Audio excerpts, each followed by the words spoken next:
Mike McCarthy will officially call plays for the Dallas Cowboys in 2023. What does that mean for their offense going forward? All that and more in this episode of the Locked On Cowboys podcast.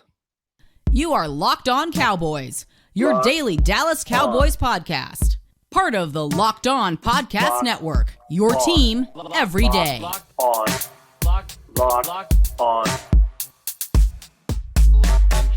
Locked on Cowboys. Welcome back to the Locked On Cowboys podcast, part of the Locked On Podcast Network.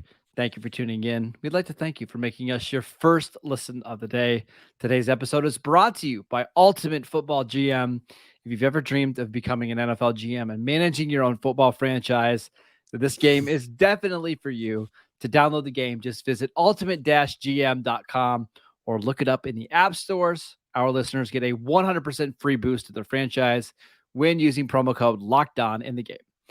I am Marcus Mosher. You can follow me on Twitter at Marcus_Mosher. He is Landon McCool. Check him out on Twitter at McCoolBCB.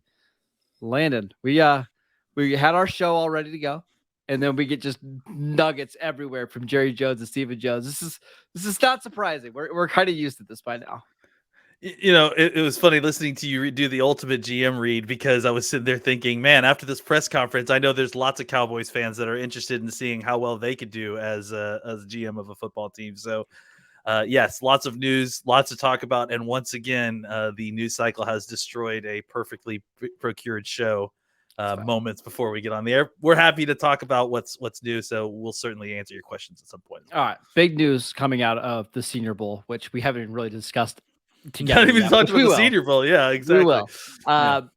Stephen Jones and Jerry Jones both confirmed that Mike McCarthy will be calling plays next year. There was a little bit of debate whether that was going to be the case or not. Yeah. It's confirmed now. They also said that it's going to be a version of the offense that he ran in Green Bay, which is totally different than the offense that the Cowboys have run the last 4 years under Kellen Moore. What's just your initial takeaway here? My initial takeaway is that I feel like it's a mistake. I mean, I just think that, and this is not, listen, I mean, apparently I need to extremely hedge myself, because I've been getting destroyed on Twitter for both being too Pollyanna-ish and also being, too down. But I would say that my initial reaction to this is what we kind of talked about before. I don't love the idea of trying to change the type of offense that you're running, the system of offense that you're running, the language, whatever you want to call it. This sounds like all of those things. With 1 year left guaranteed of Dak. I think that there's also talk in this conversation about that they definitely want to extend Dak, which makes sense. But you only got 1 year left of Mike McCarthy. You've probably only got 1 year of Dan Quinn. I mean, McCarthy may continue to be back, but it's like you have a window here. By the way, I did double check. McCarthy has 2 more years left in his deal, 2023 and 2024. So yeah. I mean, I don't think that was ever a question. What I think was a question was, he's going to have to be in the NFC Championship game at least to kind of continue beyond this year. Yep. And again, like going back to the fact that you only got Dan Quinn potentially for 1 more season, unless something happens to McCarthy, the timing of the rebuild of the system doesn't make sense, because here's the other part of this too, is that personnel wise, like there is this isn't necessarily a perfect fit for what they want to run in a West Coast system. They need about, 15 more wide receivers than they do have right now. And certainly at least 2 more top end starter type wide receivers in order to kind of properly run this offense the way they want to. So I guess where I'm getting at is that it's a lot that the offense is going to have to accomplish in this offseason, including change in personnel, change in system, change in language, Dak having to learn all of that, everybody having to get used to that. And that to me limits your potential ceiling for this next season. Maybe not beyond. Maybe if Mike McCarthy does well and they keep going, they can build on it and it can increase. That certainly is inside the possibility. But for the 2023 season, it feels like a mismatch to the larger plan of what the Cowboys front office is doing elsewhere on the team. I agree. It's It's strange. You mentioned about the receivers really quickly. I went and looked at like the last time that Mike McCarthy was calling plays, and Yeah. you're right about the receivers. It was Jordy Nelson, Devontae Adams, Randall Cobb, James Jones, and then a bunch of other high draft picks that they were trying to find roles for. Like, you're right. The Cowboys are going to run this offense. They've got to get just more receivers, which we're going to get to that in a little bit. But man, it seems so strange. But at the same time, um, maybe they just thought that Mike McCarthy was the best play caller out there, right? Obviously, he's the best one on your team. At this point in the offseason, you look around at some of the other names. I, is there another play caller out there that you think we could rival McCarthy? Because, I mean, once you got rid of Kellen Moore, the answer is probably no. Listen, I think there's several bits of information that have come out just since we've had our conversation 2 days ago, right?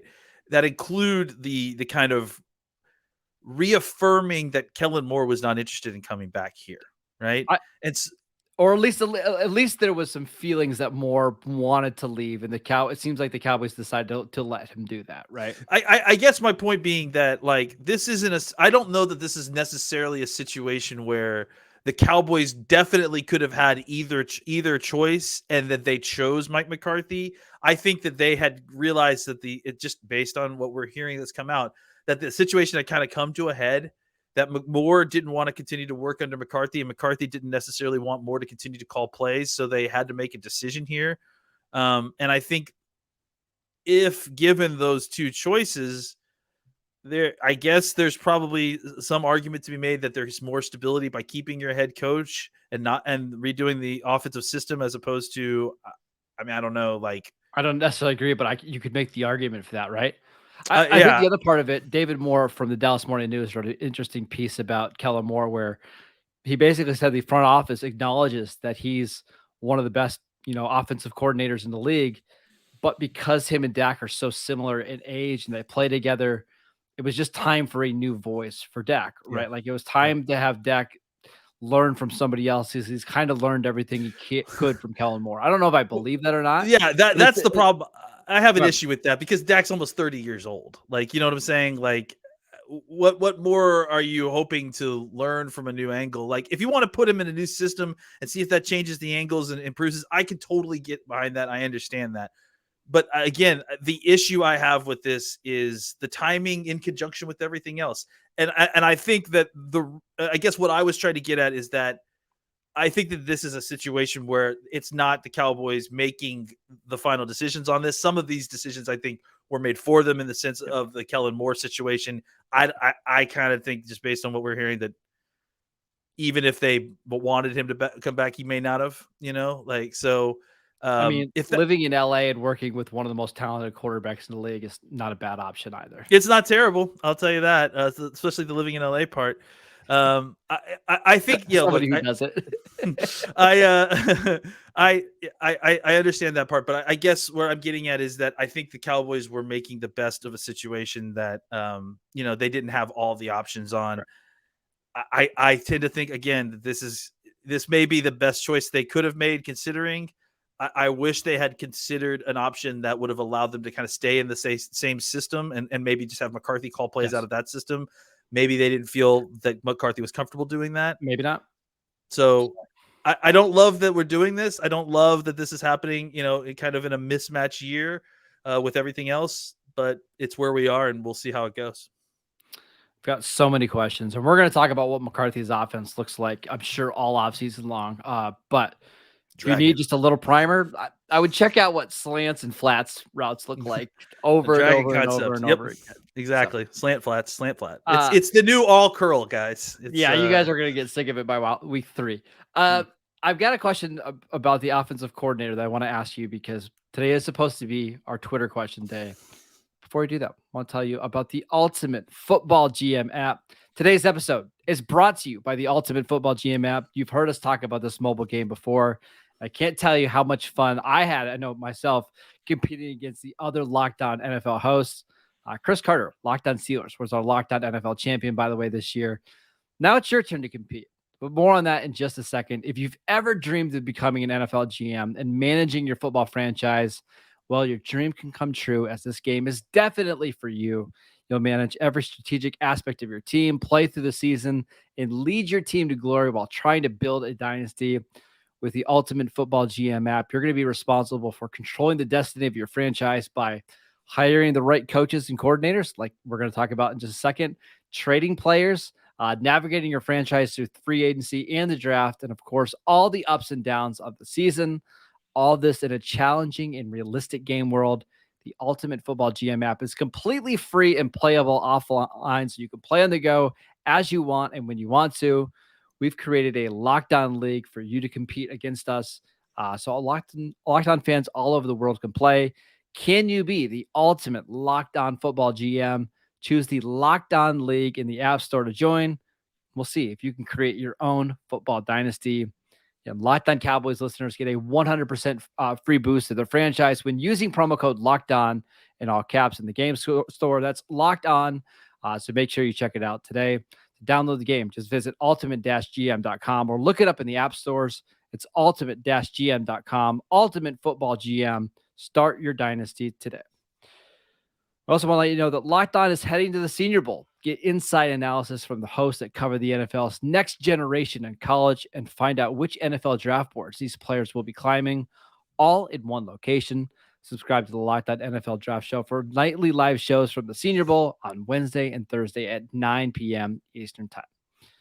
All right, Landon, let's get to some questions. This first one from Goran. He wants to know, if the offensive coordinator isn't going to call plays, which we know is the case now, what would be the primary function of his job, and how does it differ from the assistant head coach's job?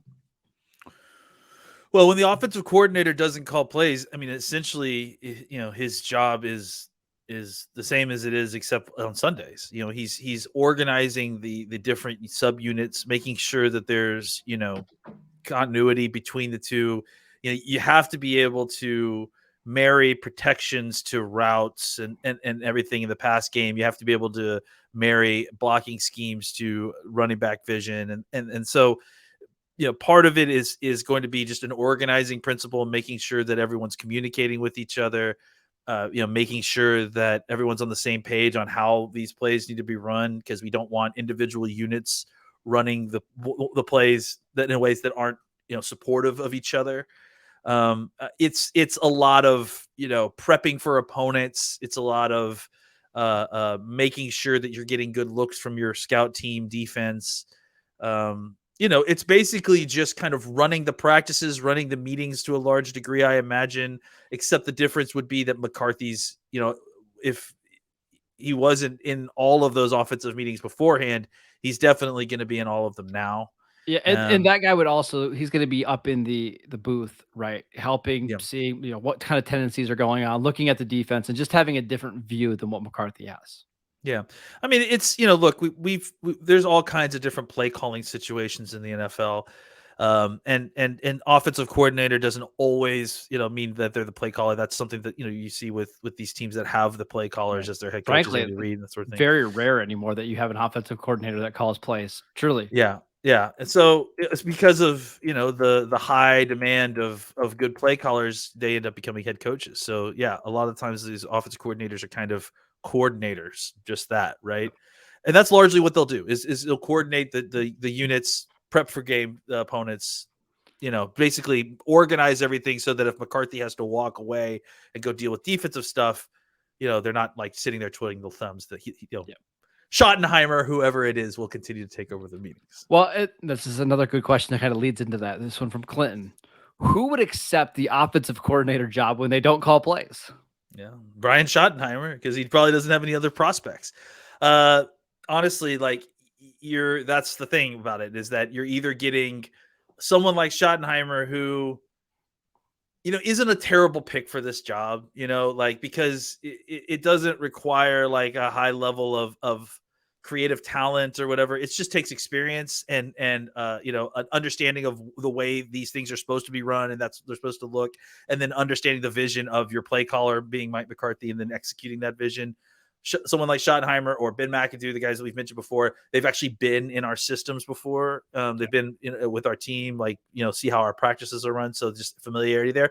And then the other type of folks that you get for this job are the young up-and-comer types who haven't called plays yet, so they're not necessarily expecting to call plays, but they're positioning themselves to get ready for that next job in which they will be calling plays, right? Yes. So the Brian Slonicks, the guys like this who that are quarterback coaches, running back coaches, or position coaches that have, are highly respected, that have some sort of X's and O's contribution to their team, that are ready for that next step up, that next level of leadership. Maybe not quite ready to take on play calling duties. Maybe not quite ready to be an offensive coordinator in the traditional sense, but they're ready for this kind of interstitial stage to kind of leapfrog to their next career. That's actually where my preference would be. I would rather have a guy like that come in with some young, fresh ideas, to contribute, someone who we may discover is a really talented guy that could be eventually your play caller.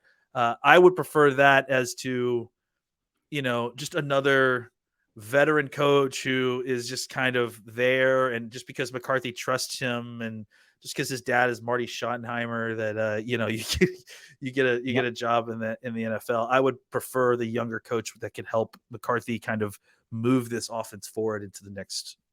Well, what I found interesting is, listen, we know that Schottenheimer and McAdoo are going to be options, but the other two guys that the Cowboys are interviewing or have interviewed are both former running back coaches. Thomas Brown for the Rams, he's their running back coach slash assistant head coach, and the other one is slipping my mind, from Carolina. But I wonder if they're searching for somebody to be the run game coordinator more so than their offensive coordinator. Like, by title, they're going to be called the offensive coordinator, but whoever they bring in to really focus on the run game. And actually, that's where Brian Schottenheimer's not bad. Like, if you want him just to work on the run game, he had some success in Seattle doing it. Thomas Brown with the Rams, the guy with Carolina. I just wonder if that's the direction they're going in, because McCarthy's specialty is not the run game. It's the passing game. Maybe that's what they're considering.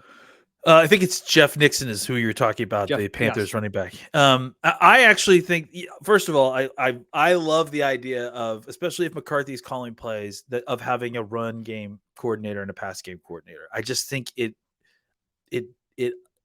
allows for the jobs to be made sure that someone's covering everything, right? I just think that if you have a head coach as a play caller, it's better to have some more folks underneath you to kind of help delegate some of this work a little bit, and then just to make your job a little bit easier as a coach. We talked about it previously. Part of the reasons that we liked Mike McCarthy coming in is that he wasn't going to be distracted by the play calling of the offense, which had been a problem for him at times for Green Bay. So anything that can kind of help avoid that, I'm for. I actually think that Schottenheimer would be the passing game coordinator. Because not necessarily because he's great at that. I mean, you're still very much relying on McCarthy for that, but just because that's the element that Mike's most comfortable with. And if you're looking for new blood, like, Philbin was Mike McCarthy's run game coordinator, so I imagine that they're looking at these guys to come in and, kind of inject some new life into that side of the ball, and then have Schottenheimer as the passing game coordinator. I'll just add this. If you're going to bring back a West Coast offense, especially one that's been kind of sitting on the shelf for about, 7 years, I would love to see them hire somebody that had some sort of Shanahan tree experience in their background. If you're going to run a West Coast offense, you got to have some of these McVay, Shanahan flavors in it. Otherwise, it's too stale, and defenses have already figured that out and designed whole defensive schemes to try to stop the West Coast offense. And those defenses are now very well established. Well, that's what I want to know. Like, is McCarthy's West Coast offense going to have guys just play the one spot, and that's kind of what you are? Are we going to see more tighter splits? Are we going to see more motion? Like, he's got to evolve that offense from what they were back in 2019, when it was stale then, and the offense was bad. And Rodgers that's when we were talking about, hey, is Rodgers kind of falling off a cliff? Like, and then he goes and wins 2 MVPs with a Mike McVay or a Sean McVay style of offense. So, listen, we've talked about McCarthy before, and his ability at times to kind of take new principles and inject them into things. He has changed and learned over these years, it feels like.